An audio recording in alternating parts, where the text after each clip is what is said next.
নমস্কার বন্ধুরা, অষ্টমীর গল্পে আমি অষ্টমী আপনাদের স্বাগত জানাই। রবীন্দ্রনাথ ঠাকুর ছিলেন বাংলা সাহিত্যের প্রথম সার্থক ছোট গল্পকার।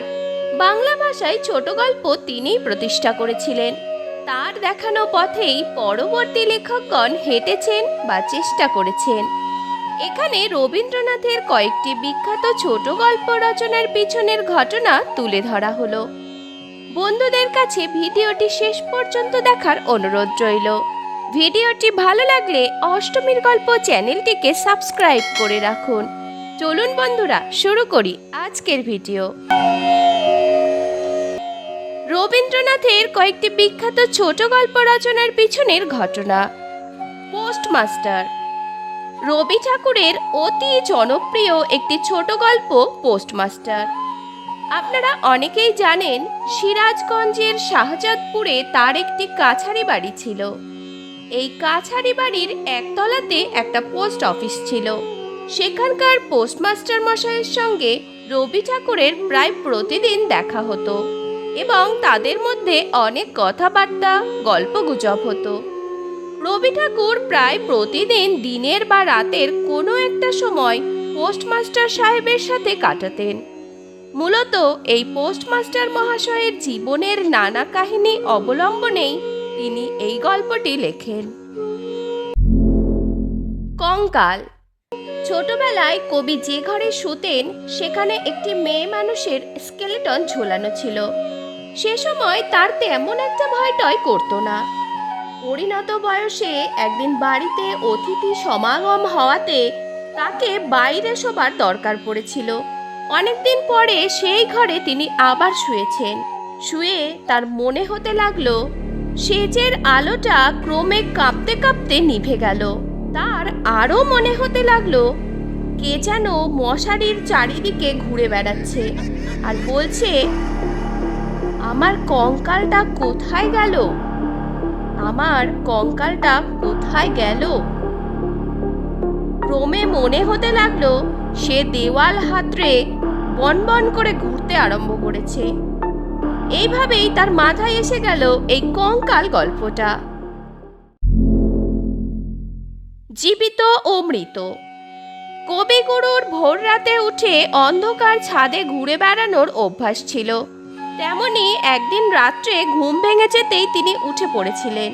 ভেবেছিলেন ওঠার সময় হয়েছে। আসলে তখন গভীর রাত। অভ্যাসবশত তিনি হাঁটতে লাগলেন। সব ঘরের দরজা বন্ধ, সব একেবারে নীরব নিঝুম। খানিক পরেই ঢং ঢং করে 2টো বাজার ঘন্টা পড়ল। তিনি থমকে দাঁড়ালেন, ভাবলেন, তাই তো, এই গভীর রাত্রে আমি সারা বাড়িময় এমন করে ঘুরে বেড়াচ্ছি। হঠাৎ তার মনে হলো তিনি যেন প্রেতাত্মা। এ বাড়ি হান্ট করে বেড়াচ্ছেন। তিনি যেন মোটেই তিনি নন, তার রূপ ধরে বেড়াচ্ছেন মাত্র। এই আইডিয়াটাই তাকে পেয়ে বসলো। যেন একজন জীবিত মানুষ সত্যি সত্যি নিজেকে মৃত বলে মনে করছে। এভাবেই জীবিত ও মৃত গল্পের সৃষ্টি। ক্ষুধিত পাষাণ। কবির মতে ক্ষুধিত পাষাণের কল্পনা কল্পলোক থেকে আমদানি। তবে তার এই কল্পনার পিছনেও একটি কাহিনী আছে। কবি বিলেত যাওয়ার আগে তার মেজদাদার কর্মস্থল আমেদাবাদ গিয়েছিলেন। তার বড় ভাই জজিয়তি করতেন।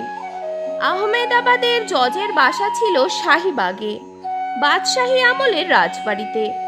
দিনের বেলায় তার মেজদাদা চলে যেতেন কাজে। তখন তার মনে হতো বড় বড় ফাঁকা ঘর হাঁ হাঁ করছে। সমস্ত দিন ভূতে পাওয়ার মতো ঘুরে বেড়াতেন তিনি। বাড়ির সামনে প্রকাণ্ড চাতাল, সেখান থেকে দেখা যেত সবরমতী নদী, গল্পের সুস্তা নদী। তার মতে কলকাতার মানুষ হিসাবে ইতিহাসের মাথা তোলা চেহারা কোথাও তিনি দেখেননি। আহমেদাবাদ এসে তিনি প্রথম দেখলেন চলতি ইতিহাস থেমে গিয়েছে। দেখা যাচ্ছে তার পিছন ফেরা বড় বড় ঘরানা। তার সাবেকি দিনগুলো যেন যক্ষের ধনের মতো মাটির নিচে পোতা। তার মনের মধ্যে প্রথম আভাস দিয়েছিল ক্ষুদিত পাষাণের গল্প। ছুটি। এটাও শাহজাদপুরে কাছারি বাড়ি বসে লেখা রবীন্দ্রনাথের আরও একটি অনবদ্য ছোট গল্প।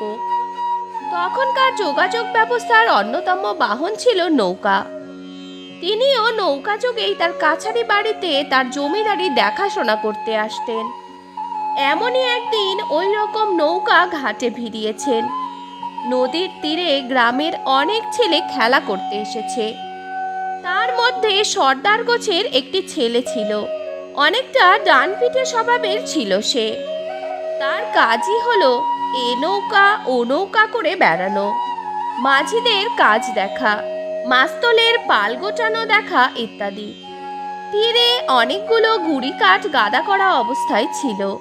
মাঝে ছেলেটি তড়াক করে নৌকা থেকে এই কাঠগুলি গড়িয়ে গড়িয়ে নদীতে ফেলতে আরম্ভ করলো। কিন্তু তার আমোদের পথে একটা বিঘ্ন এসে উপস্থিত হলো। একটি ছোট মেয়ে এসে গুড়ি চেপে বসলো। ছেলেটি তাকে ওঠাবার চেষ্টা করলে, কিন্তু মেয়েটি তা গ্রাহ্য করলে না। তখন ছেলেটি তাকে শুদ্ধই গুড়িটি উল্টে দিলে। মেয়েটি পড়ে গিয়ে বিকট কান্না জুড়ে দিল এবং কাঁদতে কাঁদতে উঠে ছেলেটিকে কষে এক চড় লাগালো। এই ঘটনা থেকেই ছুটির শুরু। সৃষ্টি হলো অন্যতম সেরা একটি গল্পের। এই গল্পে ফটিকের ছুটি হয়েছিল চিরতরে। বন্ধুরা, ভিডিওটি ভালো লাগলে অষ্টমীর গল্প চ্যানেলটিকে সাবস্ক্রাইব করে রাখুন। অষ্টমীর গল্পের পাশে থাকার জন্য অসংখ্য ধন্যবাদ।